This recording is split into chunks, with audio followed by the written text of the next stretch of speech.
আমার মনে হয় আজকে আমার মাথায় কিছু ভূত চেপেছে। আমি এতগুলো রান্না করে ফেলেছি। আমাকে অনুসুয়া কমেন্ট করেছিল, মানে আমার কি বলবো, বেসিক্যালি আমি আর বাবা গেছিলাম আর কি রিসেন্ট পারচেজ, এটা আমি নিজেই নিজেকে গিফট করেছিলাম। হাই এভরিওয়ান, কেমন আছো তোমরা সবাই? সেয়তী স্টোরিজের একটা নতুন ব্লগে তোমাদের জানাই স্বাগত আর অনেক অনেক ভালোবাসা। আজ একটা মেঘলা আকাশ দিয়েই আমাদের সকালটা শুরু হচ্ছে, তাই এখান থেকেই আজকের ব্লগটা শুরু করছি। তবে হ্যাঁ, ওই দিকটায় কিন্তু প্রচণ্ড মেঘ হয়ে রয়েছে, দেখতেই পাচ্ছ। জানি না আবার বৃষ্টি শুরু হবে কিনা। এই যে সসপ্যানটা দেখছো, এটা লাস্ট যেবার আমরা টেলাভিভ গেলাম সেখানকার ওই মার্কেট এরিয়া থেকেই সৌরভ কিনেছিল।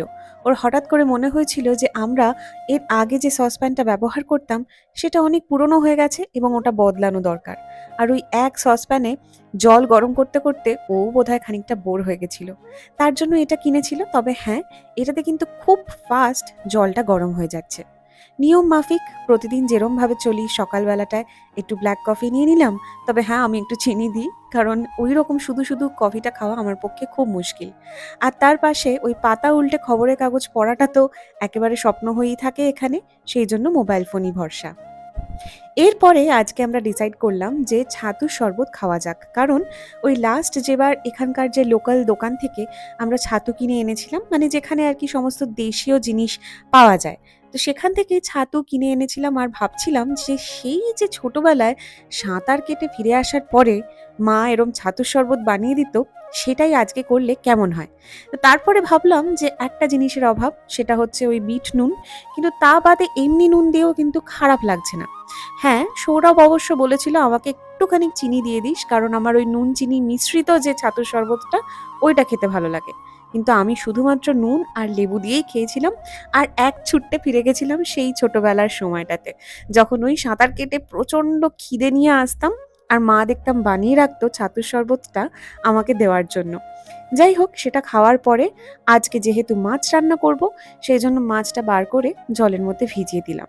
আর আজ আমার কাছে যেটুকু পোস্ত ছিল সেটা ফাইনালি শেষ হয়ে গেল, আর প্রচণ্ড মন খারাপ নিয়ে এই পোস্ত আর তিল বাটাটা বানিয়ে ফেললাম। কিন্তু হ্যাঁ, মনটাকে ভালো করার জন্য একটা জিনিস তো আমার কাছে মজুত রয়েছে, আর সেটা হলো সর্ষের তেল। এইটা দিয়ে দিলে, মানে এইটার যে ঝাঁঝটা, এটা এর আগে যখন বানিয়েছিলাম এই তিল পোস্ত বাটা, কি যে মিস করছিলাম এই ঝাঁঝটা তা বলে বোঝাতে পারবো না। আর যতবার এটা এরমভাবে মিক্স করছিলাম ততবার আমি হৈমন্তিকাকে থ্যাঙ্কস জানাচ্ছিলাম মনে মনে, কারণ ও যেহেতু এই হদিশটা দিয়েছিল যে এখানে সর্ষের তেলটা পাওয়া যাচ্ছে, তার জন্যই কিন্তু আমরা কিনতে পেরেছিলাম। এরপরে একে একে ডাল বানিয়ে নিলাম, তারপর মাছ ভাজাও বেশ বানিয়ে নিলাম। যেহেতু মাছটা ছোট, সেই জন্য পেটির পিসগুলো কিন্তু একেবারে সরু আর লিকলিকে মতন। যাই হোক, আজকের রান্নাবান্না প্রচুর হয়ে গেছে। তিল পোস্ত বাটা রয়েছে, আর এখানে মাছ ভাজা, মানে ওই ডালের পাশে খাওয়ার জন্য মাছ ভাজা রয়েছে। আর তার পাশাপাশি এই যে ডালটা বানিয়ে নিয়েছিলাম তখন, পাতলা করেই বানিয়েছি, সেই ডালটাও রয়েছে। তবে এর মধ্যে একটু ধনেপাতা হলে বোধহয় আরো ভালো হতো। আর এই যে আজকে শো স্টপার হলো এই মাছের কালিয়া। অনেকদিন বাদে মাছের কালিয়া রান্না করলাম, সেই বোধহয় লাস্ট আমি ব্যাঙ্গালোরেই বানিয়েছি। এখানে আর কালিয়াটা বানানো হয়নি, অন্যান্য সবকিছুই করেছি কিন্তু এইটা বাদে। আমার মনে হয় আজকে আমার মাথায় কিছু ভূত চেপেছে। আমি এতগুলো রান্না করে ফেলেছি, মানে এটা অনেকের কাছেই নর্মাল, এতগুলো রান্নাই হয়তো প্রতিদিনই হয়, কিন্তু আমার কাছে খুব একটা নর্মাল নয়। সকালবেলা মানে উঠতে না উঠতেই ছাতুর শরবত, তোমরা তো দেখলেই, তিল পোস্ত বাটা, তারপরে মাছ ভাজা। মাছ ভাজাটাই করতে কতক্ষণ সময় লেগেছে, কারণ এখানে একটুখানি ইলেকট্রিক হবের আমি চেষ্টা করি কম আঁচে অনেকক্ষণ সময় ধরে করার, কারণ বেশি আঁচ বাড়ালে আবার অনেক সময়তেই খারাপ হয়ে যেতে পারে। তো মাছ ভাজা, তারপরে মাছের কালিয়া, ডাল, মানে কি না কি করে ফেলেছি আজকে মনে হচ্ছে। এনিওয়ে, তো আমি এখন দুপুরবেলার লাঞ্চটা করে নিই, মাছের কালিয়াটা রাত্রেই খাবো। আজকের ওয়েদারটা খুব অদ্ভুত, আর কিরকম একটা ধোঁয়াশা টাইপের হয়ে গেছে। দাঁড়াও দেখাচ্ছি তোমাদের। এই দেখো কিরকম মেঘলা করে রয়েছে, দেখেছো? এই দেখো। আর হাওয়াটা এখন যাও বা দিচ্ছে, একটুখানি বেটার হাওয়া দিচ্ছে। একটু আগে প্রচন্ড গরম হাওয়া দিচ্ছিল, কিন্তু এখন মোটামুটি ঠিক আছে, কিন্তু মেঘ করে রয়েছে। বহুদিন পর এরকম কোনো আনপ্রেডিক্টেবল ওয়েদার দেখছি, মানে একবার বৃষ্টি, একবার গরম, একবার ঠান্ডা, মানে এই চলছে। যাই হোক, দুপুরের খাবারটা আমি খেয়ে নিই। তবে আমার আজকে মেন যেটা পছন্দের জিনিস সেটা হচ্ছে তিল পোস্ত বাটা, ওইটা দিয়েই বোধহয় ম্যাক্সিমাম আমি আজকে ভাতটা খেয়ে ফেলবো। আমি যে কোনো রকমের বাটা খেতে ভীষণভাবে ভালোবাসি। সেটা লাউ পাতা বাটা হতে পারে, ধনেপাতা বাটা হতে পারে, অথবা এরকম পোস্ত বাটাও যদি শুধু দেওয়া হয় সেটাও। আর এইটা দিয়েই আমার মনে হয় যে আমি বোধহয় পুরো ভাতটাই খেয়ে ফেলবো। খানিকটা আজকেও সেরকম মনে হচ্ছিল, তাই জন্য ডাল, মাছ ভাজা সব বাদ দিয়ে দিলাম। দুপুরের খাওয়া দাওয়া কমপ্লিট করে মার সাথে অনেকক্ষণ গল্প করে তারপরে হোমওয়ার্কটাও সেরে নিলাম বাধ্য ছাত্রীর মতন। আগামীকাল আবার হিব্রু ক্লাস রয়েছে। তো আগের দিনের ভিডিওতে আমাকে অনুসুয়া কমেন্ট করেছিলে, মানে আমার কি বলবো, নিয়মিত দর্শকদের মধ্যেই বলা উচিত অনুসুয়াকে, কারণ ও মাঝে মাঝেই আমার ভিডিওতে খুব সুন্দর সুন্দর কমেন্ট করে আর অনেক দিন ধরে আমার ভিডিও দেখছে। অনেক সময়তে মাঝখানে যখন দেখি যে ও কমেন্ট করেনি তখন আমি ভাবি যে হ্যাঁ নিশ্চয়ই ব্যস্ত হয়ে পড়েছে কাজের চাপে, কিন্তু আবার ঠিক ফুরসত মতন কমেন্ট করে। তো অনুসুয়াই লিখেছিল যে আমি নাম ধরে ডাকছি, প্লিজ মানে কিছু মনে করো না, জানি না তুমি আমার থেকে ছোট না বড়, সেই জন্য নাম ধরেই ডাকছি। তুমি আমাকে কমেন্ট করে লিখেছিলে যে আমার লোহা বাঁধানোটা খুব ভালো লেগেছে তোমার, যেটা আমি বর্তমানে পরে রয়েছি হাতে, আর সেটা একদিন দেখাতে। তো সেই জন্য ভাবলাম তোমার কথা মতন আমার যে একটা ছোট্ট 2 বছরের বিবাহিত জীবনে 4টে আমার লোহা বাঁধানো রয়েছে এই মুহূর্তে, তো আমি সবকটাই তোমাদের সঙ্গে দেখাচ্ছি ক্রোনোলজি ওয়াইজ, মানে কবে কোনটা আর কি কেনা হয়েছে এরকম সময় অনুযায়ী দেখাচ্ছি। সবার আগে হচ্ছে এই লোহা বাঁধানোটা। এইটা আমার শাশুড়ি মানে গীতশ্রীদি আমাকে এটা দিয়েছিল। গীতশ্রীদি ওরফ কাকিমা ওরফ আমার শাশুড়ি মা, উনি আমাকে এটা দিয়েছিলেন পোস্ট ম্যারেজ। তো এইটা খুবই ট্র্যাডিশনাল একটা ডিজাইন, যেহেতু আমার এই যে আংটিটা যেটা আমার আর সৌরভের হাতে যেটা পরা রয়েছে এটা মানে এটা প্লাটিনাম, তো এই আংটিটার মতন যাতে মানে আমি মানানসই পড়তে পারি। তো কাকিমা যখন আমাকে ওই প্রেফারেন্সের ব্যাপারে জিজ্ঞেস করেছিল যে আমার কিরকম কি পছন্দ, আমি বলেছিলাম যে রূপোর হলে খুব ভালো হয়। তো কাকিমা বলেছিল বিয়েতে আর রূপো ওরকম ভাবে কি করে আমি দেবো। তো আমি বলেছিলাম যে তাহলে অ্যাটলিস্ট চেষ্টা করো যেটা আমি আংটির সাথে ম্যাচ করে পড়তে পারি, মানে এমন একটা জিনিস দিও যেটা আমি এই আংটিটার সাথে পরলে আর কি ম্যাচ হয়ে যায়। তো সেই জন্য এটা দিয়েছিল। নেক্সট যেটা এইটা হলো আমার বাড়ি থেকে, মানে আমার বাবা আমাকে এটা দিয়েছিল বিয়ের সময়তেই। তো এইটা বেসিক্যালি আমি আর বাবা গেছিলাম আর কি, সেনকো থেকে কেনা হয়েছিল এটা। সেনকোতে গেছিলাম, সেখানে গিয়ে এই লোহা বাঁধানোর ডিজাইন আর কি দেখছিলাম সেই সময়তে। তো এইটা খুব পছন্দ হয়েছিল, খুব মনে ধরেছিল।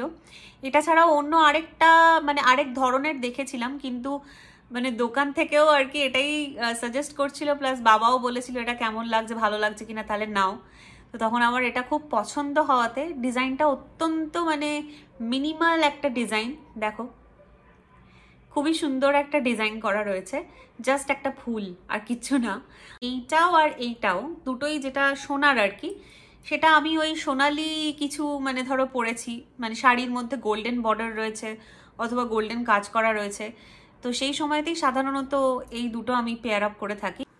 এবার যারা ধরো তোমরা আমার নিয়মিত ভিডিও দেখো তারা বোধহয় একটু হলেও আইডিয়া তাদের আছে যে আমি জাঙ্ক জুয়েলারি বা ধরো রূপোর জিনিসপত্র পরতে বেশি ভালোবাসি। রূপোর না হলেও অক্সিডাইজড বা বেশিটাই ধরো জাঙ্ক জুয়েলারি এইরকমই আমার পরা হয়। দেখো সবসময় পরার জন্য যে এই যে চেনটা, এটাও লাস্ট টাইম শিলিগুড়ি থেকে কাকিমা কিনে দিয়েছিল। আর বাবা মায়েদের সামনে কিছু বলাটাও খুব মুশকিল, মানে ধরো তোমার একটা জিনিস কেনার প্ল্যান রয়েছে, তুমি কিনতে যাবে এবং সেটা মুখ ফসকে তুমি বলে ফেলেছো বাড়ির লোকের সামনে যে আজকে ভাবছি এই জিনিসটা কিনবো, চলো তাহলে একটুখানি বেরোবো একসাথে।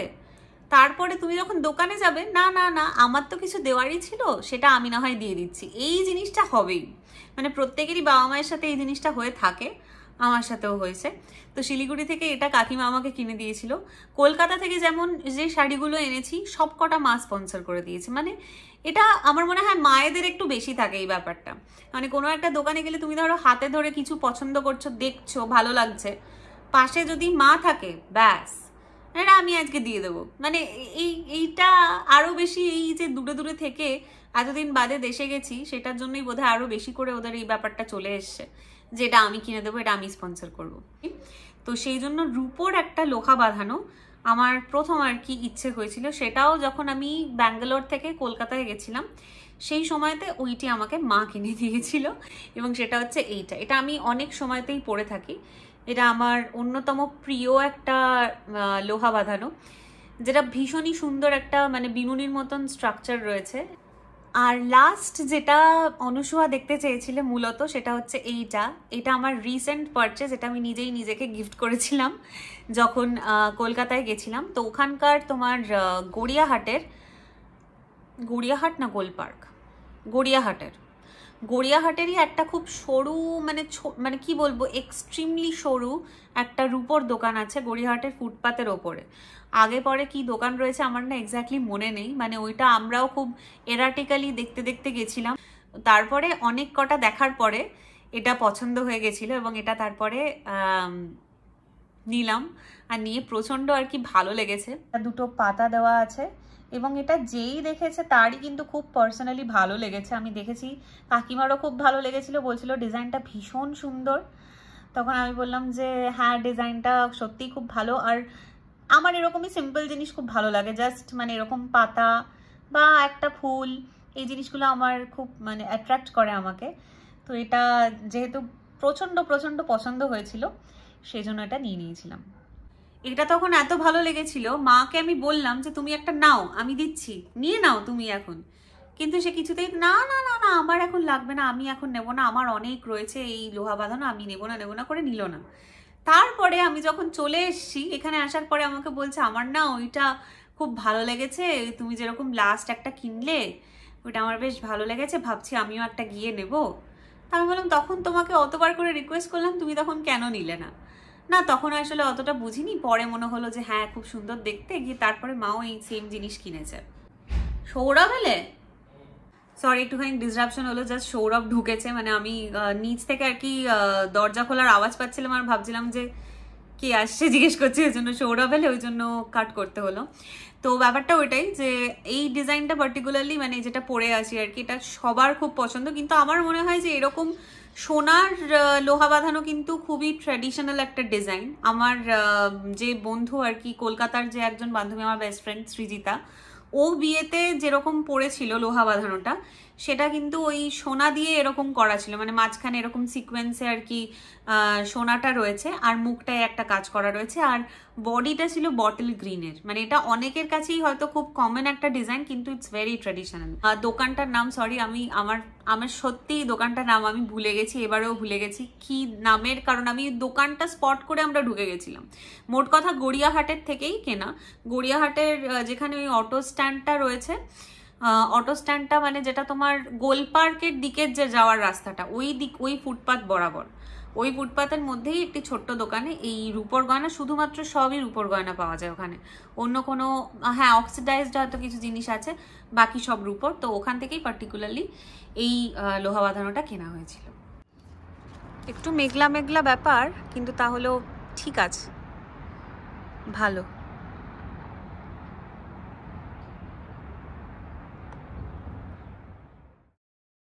আমার ফ্রিজে কয়েকটা বেগুন কাটা ছিল আর একটুখানি এই ব্যাটারটা ছিল, মানে বেসনের এই গোলাটা ছিল। তখন ভাবলাম যে এইটার আজকে সদ্গতি করেই ফেলি, যেহেতু এরকম একটা ওয়েদার রয়েছে, প্লাস সৌরভও একটু তাড়াতাড়ি চলে এসছে বাড়িতে। আর ভাবলাম যে ওরও নিশ্চয়ই এখন খিদে পাচ্ছে আর আমারও এই বেগুনি খাওয়ার খুব ইচ্ছে হচ্ছে। আচ্ছা, আগের বারে ভিডিওতে আমার মা আর পৌলমী দুজনেই আমাকে বলেছিলে ব্যাটারটা একটু ঘন রাখতে। জানিও তো আজকে ঠিকঠাক হয়েছে কিনা। চেষ্টা তো করেছিলাম এবং খেতেও কিন্তু বেশ ভালোই লাগছিল। আগের দিনের তুলনায় আজকের এই বেগুনিটা কিন্তু অনেক ভালো লাগছিল। তবে বেগুনির সাথে আর চাটা বানাতে পারিনি, যার জন্য চাটা যখন এসছে তখন বেগুনি একেবারে হাফিস হয়ে গেছে, কিছু করার নেই। কারণ বেশি পরিমাণে তো ছিল না, আর একসাথে তখন ওই চা আর বেগুনি দুটো করতে পারিনি, সেই জন্য একটু আগে পরে হয়ে গেল। আচ্ছা, তোমরা কিন্তু ভেবো না যে আমি আমার নেল পলিশের কালেকশন দেখাতে বসেছি এই মুহূর্তে, একদমই সেটা নয়। যেটা এখন করছি সেটা হলো যে যে জিনিসগুলো বাতিল করার রয়েছে, মানে যেই নেল পলিশগুলো এক্সপায়ার করে গেছে সেগুলোকে তো মানে বুকে পাথর রেখে ফেলে দিতেই হবে, কিছু করার নেই। তো ৩টেই যেগুলো এক্সপায়ার করে গেছে ৩টেই কিন্তু আমি দেশ থেকে নিয়ে এসেছিলাম। আর এইটা দেখার পর আমার এত মনটা ভেঙে গেছে, বিশেষ করে এই যে গোল্ডেন নেল পলিশটা, এটা যে আমার কি প্রিয় ছিল। আমি এটা বিয়েতে পরবো বলে ঠিক করেছিলাম, কিন্তু আনফরচুনেটলি বিয়ের সময়তে আমাকে আমার বন্ধু মানে সৃজিতা প্লাস আমার বাড়ির লোকজন তারাও আমাকে বলল যে এই গোল্ডেনটার পরিবর্তে লালটাই পরলে কিন্তু ভালো লাগবে, অথবা মেরুনিশ কোনো কালার পরলে ভালো লাগবে। তাই জন্য সেইটা বাদ দিতে হলো। আর ৩টাকে নিয়ে এসেছিলাম এখানেও বয়ে বয়ে, কিন্তু পড়েছি, এই নয় যে পড়িনি। কিন্তু কোনো রকমের কসমেটিক যখন এক্সপায়ার করে যায় আর সেটা ফেলে দিতে হয় তখন কিন্তু বড্ড কষ্ট হয়। এটা একমাত্র তোমরাই বুঝতে পারবে যারা এই রকম কষ্ট নিয়ে এক্সপায়ার্ড জিনিস ফেলে দিতে বাধ্য হও। তো যাই হোক, আজকে ঠিক করলাম একটু নেল পলিশ পরে নিই, কারণ অনেক দিনই নেল পলিশ পরা হচ্ছে না। আর আমার নখ বলতে কিচ্ছু নেই, কারণ আমি সব একেবারে কেটে ঠিকঠাক করে রাখি। যবের থেকে রান্নাবান্না করতে শুরু করেছি আমার প্রচণ্ড অস্বস্তি হয় নখ থাকলে। তবে হ্যাঁ, এই মাঝে মধ্যে একটু নেল পলিশ পরা হয়, সেটাও যখন আবার আটা মাখতে যাব তার আগে আমি তুলে ফেলি, কারণ সারাক্ষণ ধরে রাখতেই আমার একটা কিরকম অস্বস্তি কাজ করে মনের মধ্যে। তো আজকের ভিডিওটা এখানেই শেষ করছি। কেমন লাগলো অবশ্যই কিন্তু জানিও কমেন্ট করে। যদি ভালো লাগে তাহলে একটা লাইক করে দিও। আর তোমরা সবাই খুব ভালো থেকো, সুস্থ থেকো আর সাবধানে থেকো। খুব শীঘ্রই দেখা হচ্ছে তোমাদের সঙ্গে নতুন একটা ব্লগে। তাহলে আজকের মতন জানাই বাই। ও হ্যাঁ, বাই দ্য ওয়ে, আরেকটা শেষ কথা বলে দিই, মাছের কালিয়াটা আজকে জব্বর হয়েছিল খেতে। টাটা।